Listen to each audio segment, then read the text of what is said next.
नमस्कार दोस्तों, mountain coaching classes के ऑनलाइन प्लेटफॉर्म पर आप सभी का स्वागत है। आज हम बात करते हैं साउंड टॉपिक के बारे में, भौतिक विज्ञान के एक महत्वपूर्ण टॉपिक ध्वनि के बारे में। ध्वनि से जितने भी प्रीवियस ईयर एग्ज़ाम के अंदर जो क्वेश्चन पूछे गए हैं HSSC के द्वारा, उन सभी को हम कवर करेंगे।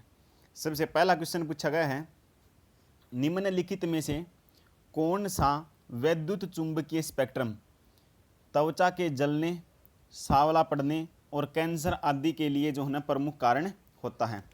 तो वैद्युत स्पेक्ट्रम कौन सा है जो त्वचा को जलाने का काम करता है, उसको जो है सांवला करने का काम करता है और जो है ना कैंसर के लिए उत्तरदायी होता है।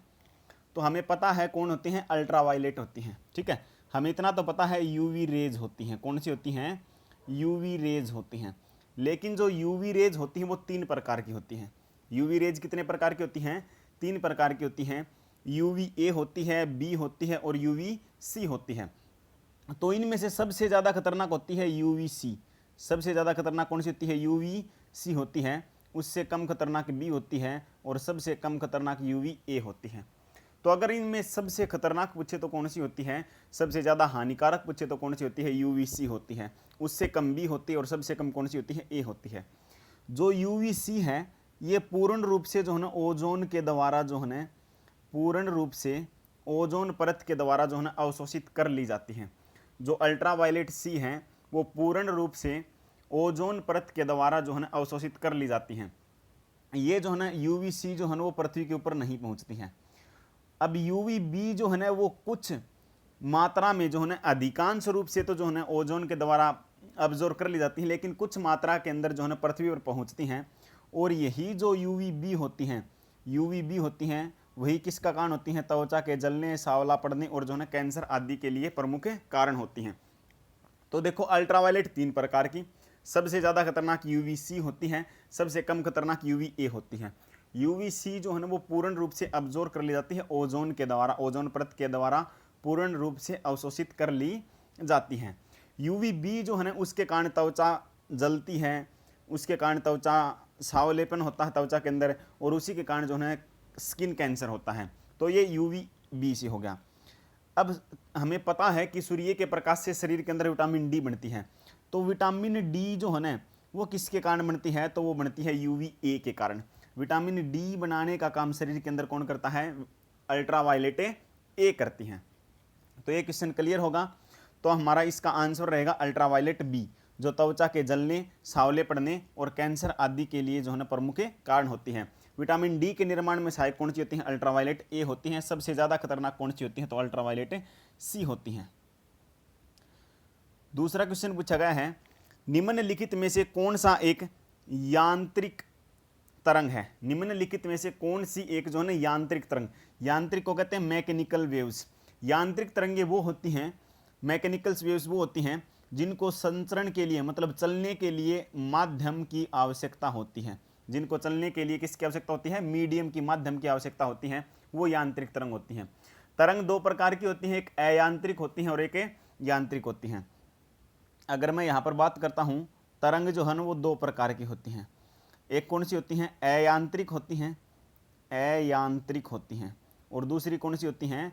दूसरी यांत्रिक होती हैं। दूसरी कौन सी होती हैं? यांत्रिक होती हैं, मैकेनिकल होती हैं। ठीक है, अयांत्रिक तरंग के अंदर तो कौन आता है? अयांत्रिक तरंग के अंदर आता है वैद्युत चुंबकीय तरंग आती हैं। कौन सी आती हैं?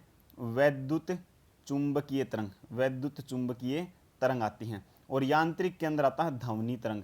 कौन सी आती हैं? यांत्रिक के अंदर ध्वनि आती हैं, जिनको चलने के लिए माध्यम की आवश्यकता होती है। तो हमारा यहाँ पर आंसर रहेगा ध्वनि तरंग, साउंड। साउंड जो है ना वो कैसी है? यांत्रिक तरंग होती है, मैकेनिकल तरंग होती हैं। मैकेनिकल तरंग वो होती हैं ऐसी तरंगें जिनके संचरण के लिए माध्यम की आवश्यकता होती है। ध्वनि तरंगे यांत्रिक तरंगे हैं।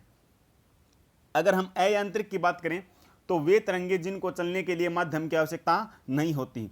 और एग्जाम्पल आता है वैद्युत चुंबकीय तरंग आती हैं। और वैद्युत चुंबकीय तरंगों की संख्या कितनी है? 7 है। वैद्युत चुंबकीय तरंगों की अगर संख्या की बात करें तो कितनी है? 7 है। अब वो 7 वैद्युत चुंबकीय तरंग कौन सी हैं? वैद्युत चुंबकीय तरंग जो ना 7 हैं। सबसे ऊपर आती है रेडियो, सबसे ऊपर कौन सी आती है? रेडियो तरंग आती है। दूसरे नंबर पर आती हैं माइक्रोवेव, सूक्ष्म तरंगे। कौन सी आती हैं? सूक्ष्म तरंगे। तीसरे नंबर की मैं बात करता हूँ तो तीसरे नंबर पर आती है इंफ्रारेड, जिसको हम अवरक्त तरंगे कहते हैं, अवरक्त तरंगे। 4 नंबर पर मैं बात करता हूं तो आती है दृश्य किरणें। कौन सी किरणें? दृश्य, विजिबल जो होती हैं। 5 नंबर पर मैं बात करता हूं तो आती हैं अल्ट्रावायलेट। 6 नंबर पर मैं बात करता हूं तो वो आती हैं एक्सरे। और अगर मैं 7 नंबर की मैं बात करता हूं तो वो आती है गामा रे। तो इस प्रकार से जो है ना 7 जो हैं वो वैद्युत चुंबकीय तरंगे होती हैं। कौन सी हैं? रेडियो तरंगे, सूक्ष्म तरंगे, अवरक्त तरंगे, दृश्य तरंगे, विजिबल लाइट जिसको हम कहते हैं प्रकाश। और 5 नंबर पर आती है अल्ट्रावायलेट तरंगे, 6 नंबर पर आती है एक्सरे और 7 नंबर पर आती है गामा रेज आती है। उसके बाद में क्वेश्चन नंबर 3 पूछा गया है, वह उपकरण जो ध्वनि को विद्युत तरंगों में बदलता है। वह उपकरण जो ध्वनि को, साउंड को जो है विद्युत तरंगों में बदलता है। ध्वनि को विद्युत तरंगों में बदलने का काम कौन करता है? तो जैसे हमारे फोन का माइक होता है, हम बोलते हैं तो उसको जो है विद्युत तरंगों के अंदर बदलने का काम करता है। तो हमारा आंसर रहेगा माइक्रोफोन। कौन करता है? माइक्रोफोन। माइक्रोफोन का काम क्या होता है? ध्वनि को विद्युत तरंगों में बदलने का काम करता है। स्पीकर का काम क्या होता है? स्पीकर जो होता है ना वो इसका उल्टा करता है। जो विद्युत तरंगे हैं, जो विद्युत तरंग होते हैं उसको उल्टा जो है ना ध्वनि में बदलने का काम कौन करता है? स्पीकर करता है। विद्युत तरंगों वापस जो है ना ध्वनि में बदलने का काम कौन करता है? स्पीकर करता है। लेकिन ध्वनि को जो है ना विद्युत तरंगों में बदलने का काम कौन करता है? माइक्रोफोन करता है, जिसको हम माइक कहते हैं। उसके बाद में क्वेश्चन नंबर 4 पूछा गया है, 20,000 हर्ट्ज से अधिक आवृत्ति की ध्वनि तरंगों को क्या कहते हैं? देखो, जो आवृत्ति है, आवृत्ति के आधार पर जो है ना ध्वनि को 3 प्रकार से विभाजित किया गया है। आवृत्ति के आधार पर ध्वनि को 3 प्रकार से विभाजित किया गया है। नंबर फर्स्ट की मैं बात करता हूं तो उसको हम कहते हैं अश्रव्य, अश्रव्य तरंग कहते हैं। ठीक है, नंबर फर्स्ट आती है अश्रव्य। दूसरी आती हैं श्रव्य तरंगे। कौन सी आती हैं? श्रव्य आती हैं। और तीसरे नंबर पर आती हैं पराश्रव्य, पराश्रव्य तरंगे आती हैं। ठीक है, पराश्रव्य। तो इस प्रकार से जो है आवृत्ति के आधार पर ध्वनि तरंगों को 3 प्रकार से बांटा गया है, श्रव्य, अश्रव्य, श्रव्य और पराश्रव्य। अश्रव्य जो होती हैं, अश्रव्य मनुष्य के द्वारा नहीं सुनी जा सकती हैं, मानव कर्ण के द्वारा नहीं सुनी जा सकती हैं। तो इनकी आवृत्ति होती है 20 हर्ट्ज से कम। 20 हर्ट्ज से कम आवृत्ति की जितनी भी तरंगे होती हैं, ठीक है, वो कौन सी होती हैं? अश्रव्य तरंगे होती है, जो मनुष्य के द्वारा नहीं सुनी जा सकती हैं। जो मनुष्य के द्वारा सुनी जा सकती हैं वो होती हैं 20 हर्ट्ज से 20,000 हर्ट्ज। 20 हर्ट्ज से 20,000 हर्ट्ज होती हैं। ठीक है, और पराश्रव्य जो होती है ना वो होती हैं 20,000 हर्ट्ज से ऊपर की। जो 20,000 हर्ट्ज से ज़्यादा आवृत्ति की ध्वनि तरंगे होती हैं उसको हम पराश्रव्य ध्वनि तरंग कहते हैं। तो क्वेश्चन यही पूछा गया है, 20,000 हर्ट्ज से अधिक आवृत्ति की ध्वनि तरंगों को क्या कहा जाता है? तो उसको हम कहते हैं पराश्रव्य तरंगे। कौन सी तरंगे? पराश्रव्य तरंगे कहा जाता है। श्रव्य तरंगे कौन सी होती हैं? 20 हर्ट्ज से 20,000 हर्ट्ज की होती हैं। अब दूसरी बात देखो, श्रव्य को यह भी लिख सकता है कि 20 हर्ट्ज से 20,000 ने लिख दे 20 किलो हर्ट्ज, तब भी हमारा आंसर सही रहेगा। ठीक है, या फिर यहीं पर जो है 20,000 हर्ट्ज के स्थान पर वो प्रयोग कर सकता था 20 किलो हर्ट्ज से अधिक आवृत्ति की ध्वनि तरंगों को क्या कहते हैं? तो जो 20 किलो हर्ट्ज मतलब 20,000 हर्ट्ज, तो 20 किलो हर्ट्ज से अधिक आवृत्ति की ध्वनि तरंगों को हम क्या कहते हैं? पराश्रव्य कहते हैं। और 20 हर्ट्ज से 20 किलो हर्ट्ज जो होती है उसको हमें श्रव्य तरंग कहते हैं। क्लियर है इतनी बात? उसके बाद में क्वेश्चन नंबर 5 कहता है कि फेदोमीटर का उपयोग क्या मापने में होता है? फेदोमीटर, जो फेदोमीटर होता है उसका प्रयोग किया जाता है समुद्र की गहराई मापने के लिए। तो सामुद्रिक जो है ना गहराई मापने के लिए किसका प्रयोग किया जाता है? फेदोमीटर का प्रयोग किया जाता है। भूकंप मापने के लिए किया जाता है सिस्मोग्राफ का। भूकंप मापने के लिए किसका किया जाता है? सिस्मोग्राफ का कहें या फिर सिस्मोमीटर का प्रयोग किया जाता है। सिस्मोमीटर का प्रयोग किया जाता है। वर्षा मापने के लिए प्रयोग किया जाता है रेन गेज का। किसका प्रयोग होता है? रेन गेज का प्रयोग किया जाता है। समुद्र की गहराई मापने के लिए फेदोमीटर का प्रयोग किया जाता है। और ध्वनि की तीव्रता मापने के लिए इकाई, ध्वनि की तीव्रता मापने की इकाई पूछे तो वो डेसिबल होती है। कौन सी होती है? डेसिबल होती है। क्लियर है बात इतनी? और अगर हम बात करें 1 फैदम, 1 फैदम बराबर होता है 6 फीट। बराबर होता है 6 फीट के जो है ना बराबर होता है। 1 फैदम बराबर होता है 6 फीट के बराबर होता है। उसके बाद में अगला क्वेश्चन पूछा गया है, विज्ञान की उस शाखा का नाम बताओ जो ध्वनि तथा ध्वनि की तरंगों का अध्ययन करती है। विज्ञान की उस शाखा का नाम बताओ जो ध्वनि, साउंड तथा ध्वनि की तरंगों का अध्ययन करती है। देखो, साउंड का जो अध्ययन होता है, स्टडी ऑफ साउंड, वो होता है अकाउटिक्स। क्या होता है? अकाउटिक्स होता है। आपको देखा होगा कई बार कि जो है साउंड प्रूफिंग रूम बनाने के लिए अकाउटिक्स फोम का प्रयोग किया जाता है। साउंड प्रूफ रूम बनाने के लिए किसका प्रयोग होता है? अकाउटिक्स फोम का प्रयोग किया जाता है। तो साउंड का जो अध्ययन होता है, ध्वनि का जो अध्ययन होता है, वो क्या कहलाता है? अकाउटिक्स कहलाता है। क्लियर है बात इतनी? उसके बाद में क्वेश्चन नंबर 7 पूछा गया है, ध्वनि की तीव्रतम गति करती है। अब देखो, जो साउंड है वो पहले तो बात ही है कि गति किस किस के अंदर करती है। साउंड जो है ना वो ट्रैवल किस किस के अंदर करती है, तो वो गति करती है सॉलिड के अंदर, ठोस के अंदर, लिक्विड के अंदर जो है ना द्रव के अंदर वो करती है गति, ठीक है। और किसके अंदर करती है? गैस के अंदर गति करती है। लेकिन गति किसके अंदर नहीं करती? वैक्यूम के अंदर नहीं करती है, जिसको हम निर्वात कहते हैं। तो जो ध्वनि होती है वो निर्वात के अंदर गति नहीं करती है, क्योंकि ध्वनि एक यांत्रिक तरंग होती है जिसको चलने के लिए माध्यम की आवश्यकता होती है। क्लियर है बात इतनी? तो गति जो है ना ट्रैवल किस किस के अंदर करती है? सॉलिड के अंदर करती है, लिक्विड के अंदर करती है और गैस के अंदर करती है। अब हम बात करें सबसे तीव्रतम किसके अंदर करती है, तो सॉलिड के अंदर करती है, सॉलिड के अंदर। उसके बाद जो है ना लिक्विड के अंदर, उसके बाद लिक्विड के अंदर, और सबसे कम स्पीड किसके अंदर होती है, तो गैस के अंदर होती है। ध्वनि की सबसे मिनिमम स्पीड गैस के अंदर होती है और सबसे अधिकतम जो स्पीड होती है वो सॉलिड के अंदर होती है। अब क्वेश्चन पूछा गया है, ध्वनि तीव्रतम गति करती है निर्वात में। तो निर्वात में तो गति करती नहीं है, निर्वात में तो चलती ही नहीं है, क्योंकि ध्वनि एक यांत्रिक तरंग है, उसको चलने के लिए माध्यम की आवश्यकता होती है। अब देखो, स्टील, जल एक लिक्विड होगा, जल क्या हो गया? लिक्विड होगा, ठीक है। वायु क्या होगी? एक गैसों का मिश्रण होगा। तो सॉलिड एक रहता स्टील, स्टील के अंदर जो है ध्वनि जो है तीव्रतम गति करती है।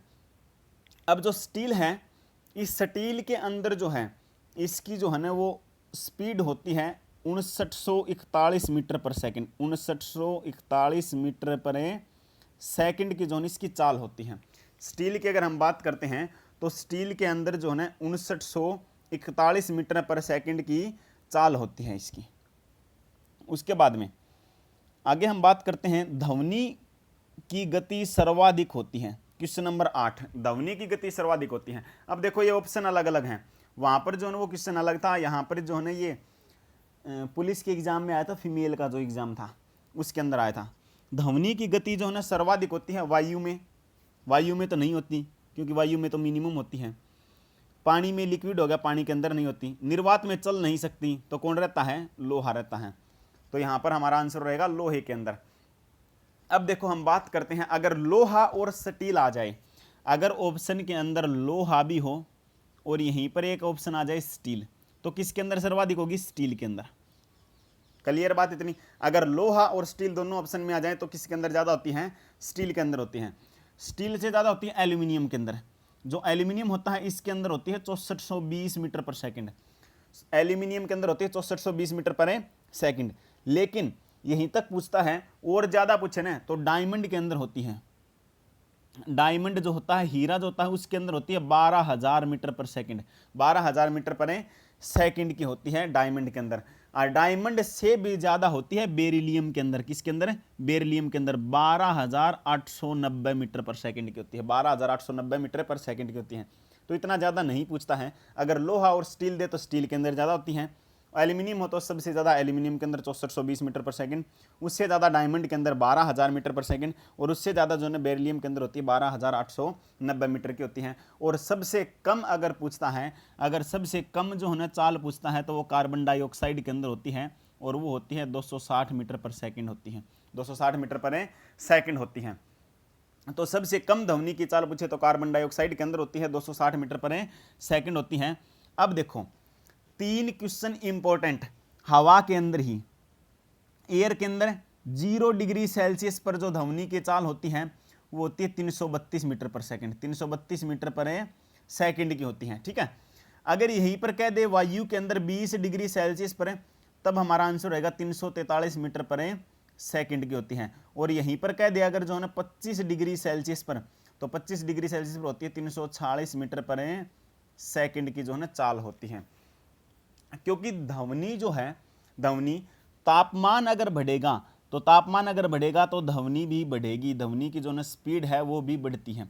ठीक है, 1 डिग्री सेल्सियस तापमान बढ़ने पर, 1 डिग्री सेल्सियस तापमान बढ़ने पर स्पीड जो है 0.6 मीटर पर सेकंड की चाल से बढ़ जाती है। 1 डिग्री सेल्सियस तापमान बढ़ने पर स्पीड जो है ना वो 0.6 मीटर पर सेकंड की स्पीड से बढ़ जाती है। तो ये क्वेश्चन जो है ना आपको याद रखने हैं। उसके बाद में आगे हम बात करते हैं क्वेश्चन नंबर 9। स्त्री वाणी और पुरुष वाणी को पहचानने की ध्वनि की विशेषताओं क्या कहते हैं। देखो, स्त्री वाणी जो होती है ना, स्त्री की जो महिला की जो वाणी होती है, जो आवाज होती है वो पतली होती है, पुरुष की जो आवाज होती है वो मोटी होती है। तो वो पहचानते हैं तारतव के द्वारा, जिसको हम पिच कहते हैं या फिर स्वर कहते हैं, पिच के द्वारा।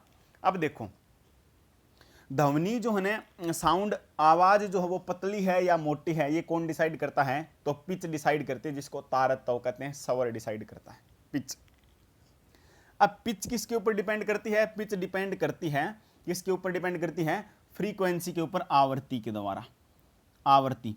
ठीक है, अगर आवृत्ति कम है तो जो पिच है वो भी कम है। ध्यान से सुनना एक बात, आवृत्ति कम है तो पिच भी कम है, तो आवाज जो है ना क्या है, मोटी है, जैसे पुरुष की आवाज।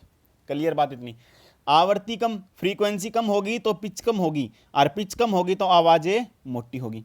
इसीलिए जो है ना महिलाओं की आवाज क्या होती है, पतली होती है, क्योंकि उनकी जो पिच होती है वो ज्यादा होती है। महिलाओं की पिच क्या होती है, ज्यादा। तो महिलाओं की आवाज की जो आवृत्ति होती है जो आवाज की, वो भी क्या होती है, ज्यादा। और अगर पिच ज्यादा होगी तो आवृत्ति ज्यादा होगी, और आवृत्ति ज्यादा होगी तो आवाज पतली होगी, तो आवाज क्या होगी, पतली होती है। क्लियर है बात इतनी। उसके बाद में अगले क्वेश्चन की हम बात करते हैं। क्वेश्चन नंबर जो है 10 पूछा गया है, लाउड स्पीकर में कौन सी ऊर्जा ध्वनि ऊर्जा में रूपांतरित होती है। तो पीछे बताया था आपको स्पीकर और माइक्रोफोन के बारे में। तो लाउड स्पीकर के अंदर जो है ना विद्युत ऊर्जा जो होती है वो ध्वनि ऊर्जा के अंदर रूपांतरित होती है, और ध्वनि ऊर्जा को विद्युत ऊर्जा में बदलने का काम कौन करता है, उल्टा पूछे तो हमारा आंसर रहेगा माइक्रोफोन। कौन करता है, माइक्रोफोन करता है, जिसको हम माइक कहते हैं। क्लियर है बात इतनी। उसके बाद में क्वेश्चन नंबर 11 पूछा गया है। 11 कहता है, एक विद्युत घंटी किसी बेलजार में रखी गई है। मान लो कोई बेलजार है, उसके अंदर एक विद्युत घंटी को रखा गया है, जिसे एक निर्वात पंप से जोड़ा गया है। निर्वात पंप से जोड़ा गया है बेलजार को। जब बेलजार पूर्ण रूप से निर्वातित हो जाता है तो, अब देखो, एक बेलजार है, उसके अंदर एक विद्युत घंटी है, उस बेलजार को एक पंप से जोड़ दिया गया, और जब वो बेलजार पूर्ण रूप से निर्वातित हो जाएगा, तब क्या होगा। आपको एक पीछे बात बताई थी कि ध्वनि जो है वो ट्रेवल कर सकती है सॉलिड के अंदर, लिक्विड के अंदर और गैस के अंदर, लेकिन कभी भी निर्वात के अंदर वो ट्रेवल नहीं करती है। निर्वात के अंदर उसकी स्पीड 0 होती है, क्योंकि वहां पर किसी प्रकार के कोई अणु नहीं होते, और अणु नहीं होते तो ध्वनि एक यांत्रिक तरंग है, जिसको चलने के लिए माध्यम की या फिर अणुओं की आवश्यकता होती है। तो यहां पर जो है ना कोई भी ध्वनि नहीं सुनी जा सकती, कोई भी ध्वनि नहीं सुनी जा सकती। Option A. आपको बताया था निर्वात के अंदर जो साउंड जो होती है उसकी स्पीड क्या होती है, 0 होती है, उसके अंदर ट्रेवल नहीं कर सकती, क्योंकि निर्वात के अंदर जो है अणु नहीं होते, और अणु नहीं होते तो साउंड वहां पर ट्रेवल नहीं करेगी, क्योंकि साउंड को ट्रेवल करने के लिए माध्यम की आवश्यकता होती है, अणुओं की आवश्यकता होती है। उसके बाद में आज का लास्ट क्वेश्चन है, क्वेश्चन नंबर 12 है, सोनोग्राफी का दूसरा नाम है। सोनोग्राफी, सोनोग्राफी कहते हैं अल्ट्रासाउंड इमेजिंग को। किसको कहते हैं, अल्ट्रासाउंड इमेजिंग को कहते हैं। अब देखो, एक सीटी स्कैन होता है, पूरे शरीर का सीटी स्कैन किया जाता है, तो कई बार फुल फॉर्म पूछता है सीटी स्कैन की, तो सीटी की होती है computed tomography, computed tomography. NMR imaging की होती है न्यूक्लियर मैग्नेटिक